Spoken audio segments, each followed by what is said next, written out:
बोलो। राधे राधे गुरुजी। जी। और कैसे हो गुरुजी? कृपा है, बताओ। गुरुजी वो जो गाना गाते हो ना, लाल वाली मैया को जगाओ कब से सो रही है। हाँ। मेरे पति भी ऐसे कहते हैं मेरे बच्चों से, मोटी वाली मैया को जगाओ कब से सो रही है।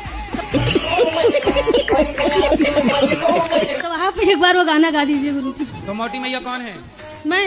आप मोटी हैं क्या? मेरे बच्चों से बोलते हैं मोटी वाली मैया को जगाओ कब से सो रही है। तो क्यों आप मोटी हैं? गुरुजी मैं बहुत कहते हैं वो बहुत मोटी हूँ मैं। तो आप पिज्जा बर्गर खाती हो? फिर क्या खाती हो? गुरुजी मैं ज्यादा चावल खाती हूँ, भात। भात। आपसे बात करें तभी सांस फूल रही है इतना। तो फिर समय के पहले ना बुढ़ी हो जाओगी आप। तो फिर योग किया करिए, योग करने से निरोग रहता है। गुरुजी वो वाला गाना गा दीजिए ना, लाल वाली मैया को जगाओ। लाल वाली मैया को जगाओ, ऐसी वाला।